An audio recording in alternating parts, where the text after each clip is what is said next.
Husband caught in a hidden mountain fortress with his ex during a blizzard planning to run away. And I'm saying it all in one breath because the air at altitude is thin and so was my patience by the time I found the steel door under the ridge. I'm Amaya 32, an avalanche safety analyst, which is a romantic way of saying I stare at snow until it confesses its intentions, and I'm better at reading slopes than people.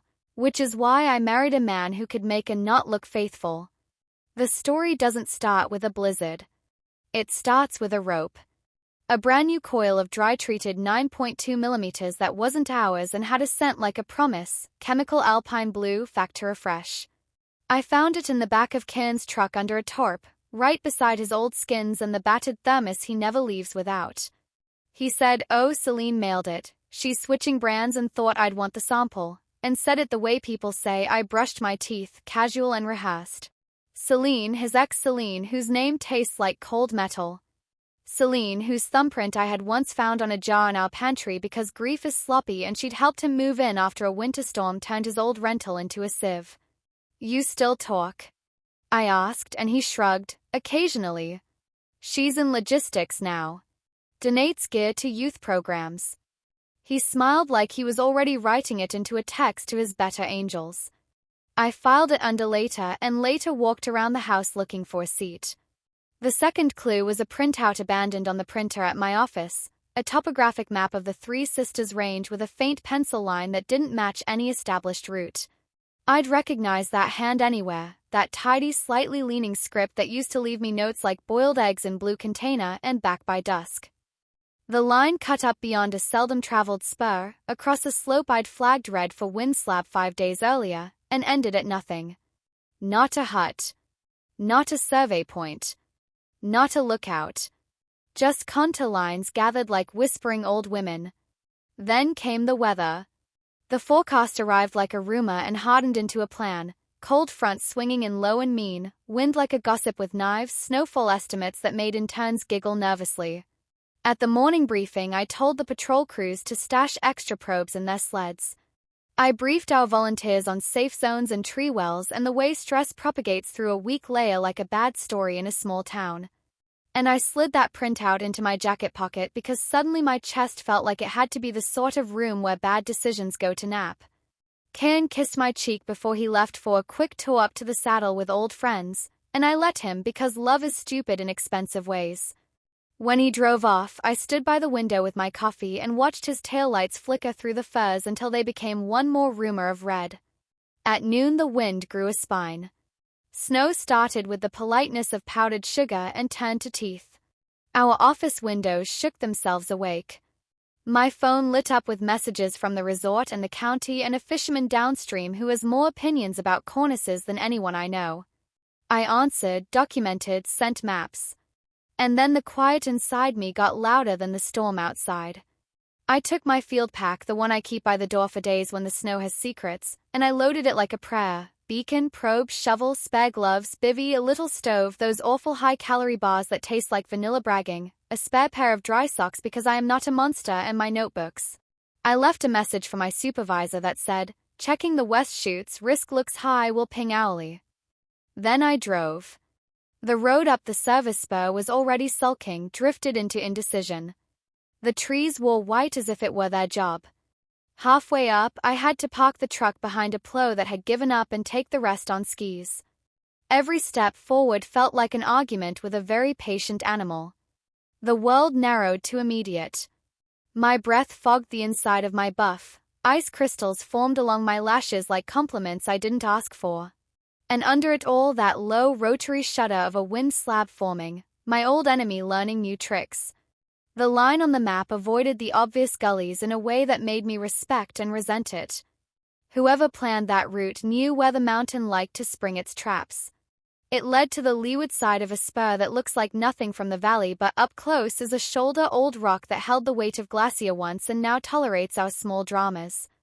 At the top of the spur, beneath an outcrop that tipped its hat to the west, there was a wind-scoured patch.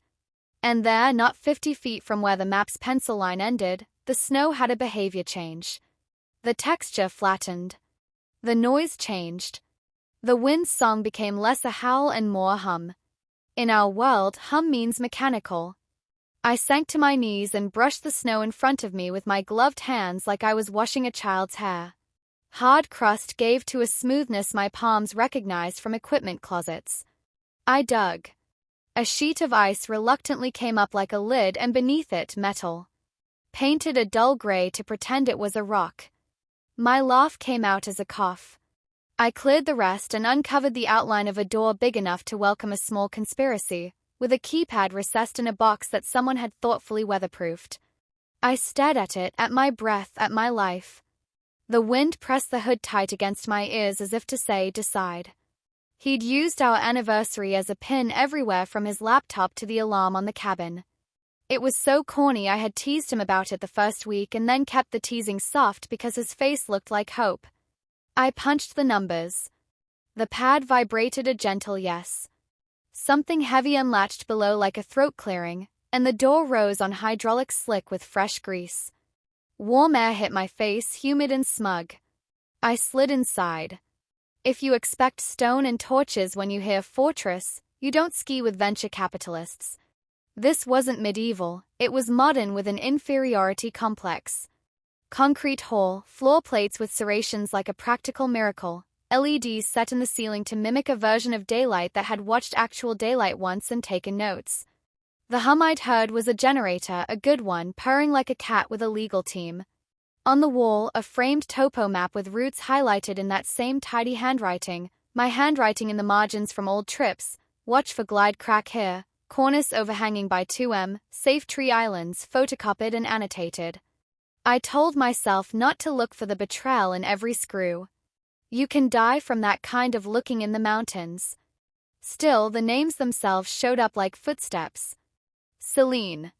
On a laminated op sheet, Celine supplies check, Celine fuel levels, Celine radio check with airfield. Next to those, Cairn winch maintenance, Cairn east access inspection, and then, like someone spared themselves the dignity of subterfuge, K+S departure plan. The corridor opened into a space that made my chest ache with recognition and jealousy. At some point this had been a Cold War relay station or a hydropower access chamber tucked into the mountain to be near the glacier's pulse. Now it was a small city. A common room with a long table and a map spread across it like cloth. A kitchen with steel countertops and a skillet still warm on the trivet. A gear wall that would make a pro shop cry, ropes, harnesses, helmets, a tidy row of avalanche airbags like a choir of obedient ghosts. Beyond that, bunks with wool blankets tucked with hospital corners, and a glass slit in the rock facing down valley where the storm performed for no one. Amaya. His voice came from the catwalk above, and the sound of my name in his mouth felt like someone taking a glove off my heart in cold air, sharp and illuminating and not at all kind. I looked up. Cairn was in a black base layer, hair damp, the same way he looks when he climbs into bed after a night tour. Behind him, Celine appeared, pulling a sweater over her head, her hair caught in a hasty bun, the scar under her jaw glinting like proof of competence. For one irrational second I thought, oh, you kept your hair long, as if that were the sin. I used our anniversary, I said. I thought about trying your mother's birthday to see if you could make this worse. He came down the stairs too fast, like a person apologizing with his feet. I was going to tell you, he said, breathless, debt-heavy. Celine didn't move toward me. She leaned on the rail and watched my face the way good climbers watch cornices, respectfully with a plan. If you're going to hit him, she said matter-of-factly, do it now so we can put ice on it before the power blip at 6. I laughed. I couldn't help it. It came out cracked and human and made Cairn wince in a way I enjoyed. I'm not hitting anyone, I said. I need my hands for the avalanche. I'm about to stop you two from dying in. We're below the slide paths, Celine said, the kind of confidence that comes from reading a map correctly and forgetting the weather thinks of maps as fan fiction. You're below the obvious ones, I said. But the wind has been loading the east ribs in cross currents for 6 hours. And when that shallow weak layer lets go, it's going to wrap around the spur like a rumor and come in through your side door. Is your air intake baffled? Cairn blinked. You thought the last storm taught this one manners, I snapped. It didn't. Nothing learns manners unless someone insists. I pulled off my gloves and shoved them into my jacket. My fingers shook. Anger, cold, adrenaline, take your favorite. You built a fortress to run away in, I said more quietly. That's the headline. But the lead is you built it like two people who trust their future more than physics. Celine came down the steps.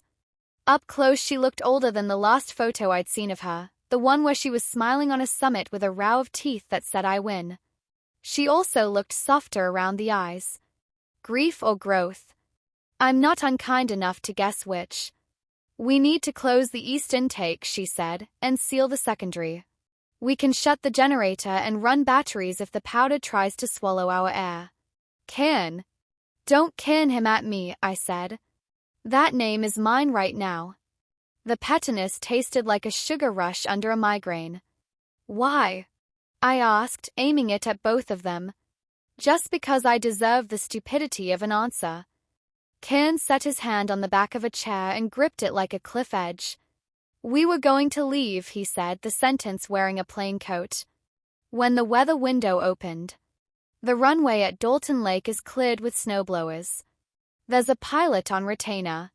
We'd make the turn at the pass, hop to Juneau, then south. Start our guide service out of the storm cycle. Somewhere we could breathe. Somewhere we could choose our clients and not our disasters.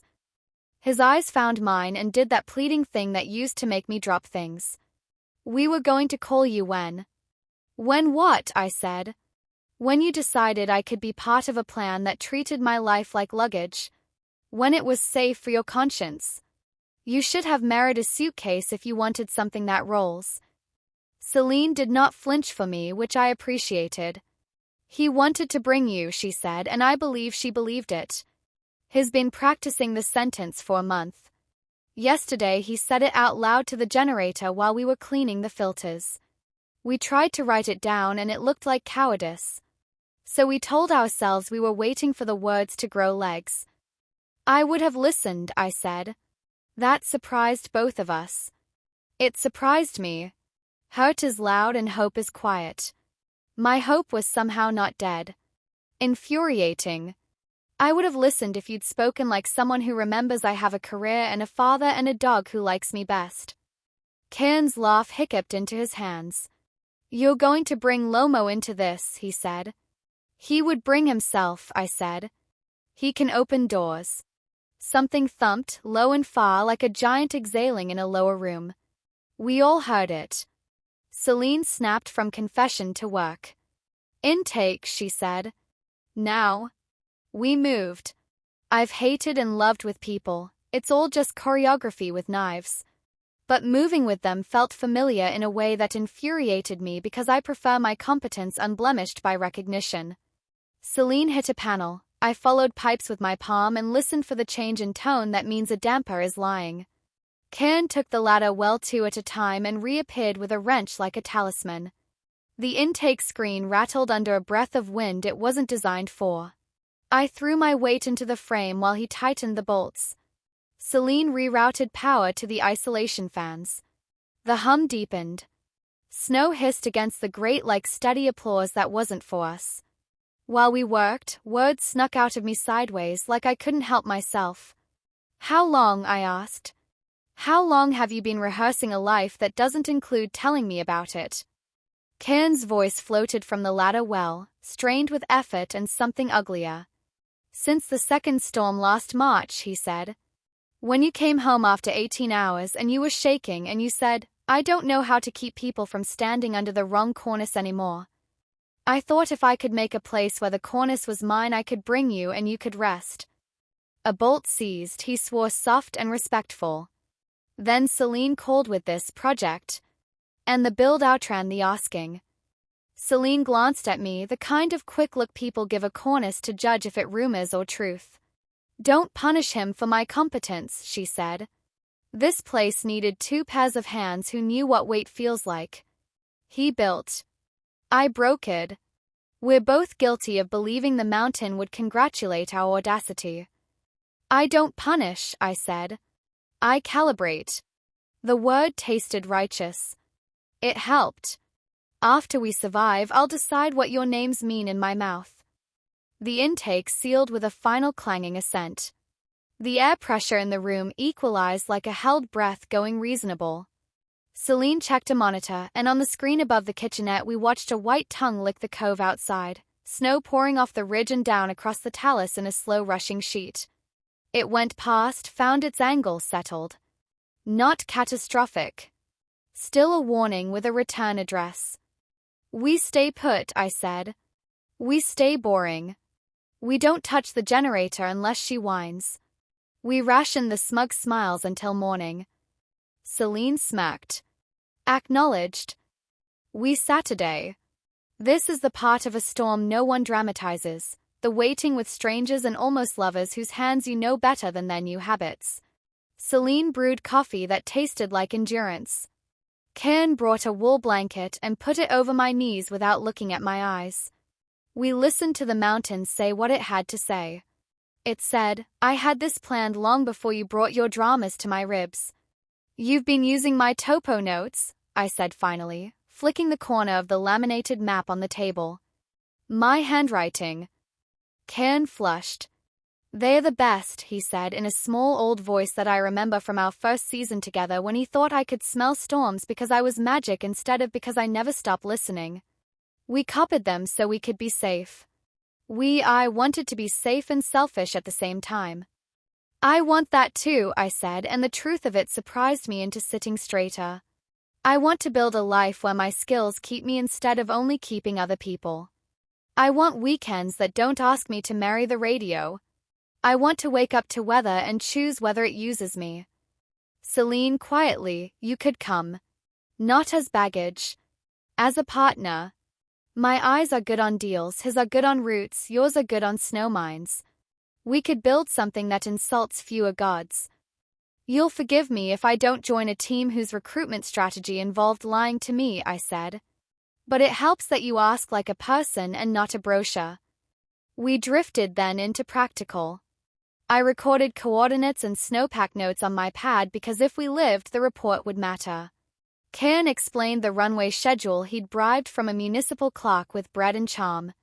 Celine outlined their money, a tech philanthropist with a wilderness fetish and a bored conscience, a small inheritance Karen never told me about because he was ashamed of the shape it took, the way it taught his family to escape instead of endure.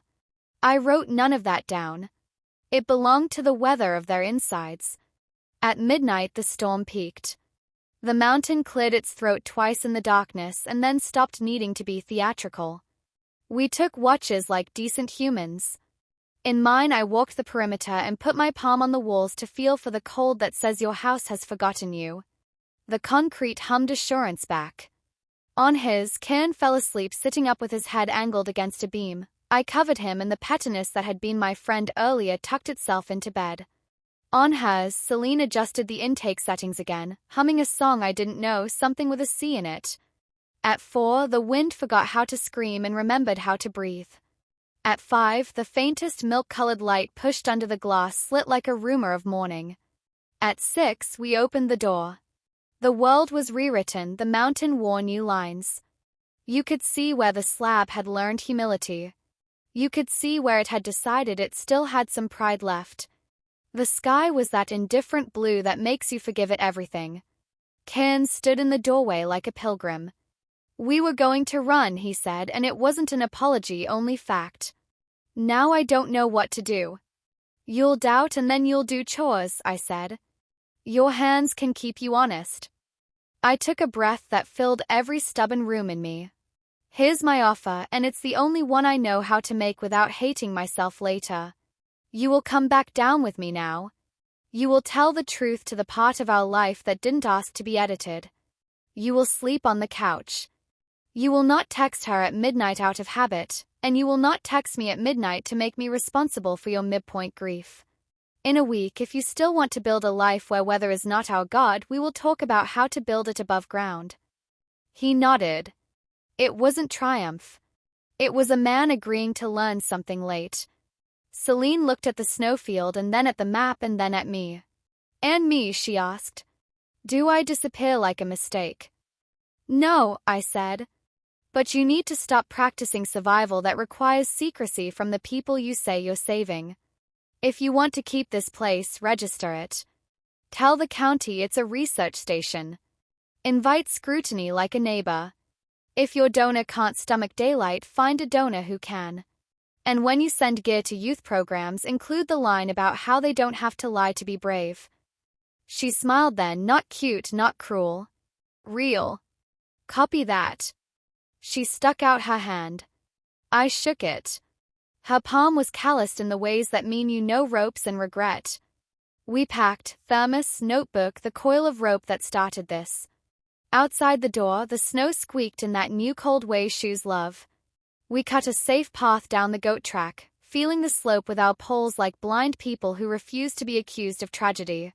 Halfway down, Cairn stumbled and righted, and the hand I reached out was a reflex, not a pronouncement. He took it, squeezed once, let go. At the truck, the engine coughed, relented. The windshield wipers scrolled lines in the story the storm had written. We drove in the silence that lives near decisions. Down in the valley, the plows had made sense of the world. Our little cabin leaned into the new snow like a person choosing to stay. Inside, Lomo launched himself at my knees like a dog whose religion is forgiveness. I fed him. I made soup. I put a blanket and a pillow on the couch, and when Cairn looked at me like a student, I said, "Yes, here." He slept. I emailed my supervisor a report that didn't include the door but did include the way the wind slab taught me something new about humility. I showered with that fast, guilty gratitude of people who've been told warmth is a luxury. Then I sat at the table and wrote 2 lists, one titled Stay and one titled Go. Both had Tell the Truth at the top. Both had Stay boring when possible. Both had Don't let the mountain inside the house. A week is not enough time to undo a fortress or a plan. It is enough time to remember how someone takes their tea. He remembered mine. I remembered his tendency to make elaborate apologies with chores. We talked. We fought. We slept separately. He cried once and I didn't wipe his face because adults have hands. Celine texted me 3 photos, one of a county permit application, one of a new intake baffle with my exact suggestion etched on it like a dare, one of a group of teenagers in helmets with cheeks red from cold, her caption, "They got the gear because I did the paperwork." I sent back a thumbs up and then a longer note about a grant application she hadn't heard of. I did not become her friend. I became her weather. Sometimes at night, when the peaks are lit by a slice of not quite moon and the radio stays politely silent, I think about that warm air on my face when the door lifted. The relief tasted like betrayal. The betrayal smelled like electricity and pine. Both true. I watch Cairn from the sink as he adjusts the truck mirrors in the morning, his habit of touching the glass like he could untangle distance with a fingertip, and I think if we run in daylight. If we stay like people who know where the exits are and why we aren't using them. If you were hoping for a tidy ending, me announcing I left him, or me announcing I forgave him with a kiss under a perfect sunrise, I am sorry. The mountains don't owe you clarity. They offer weather and tests.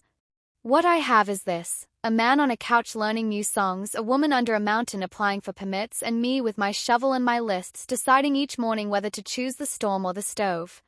Some days I pick the storm, some days I pick the stove. And when a rookie asks me what the snow is thinking, I tell them the truth that matters here and everywhere: it remembers.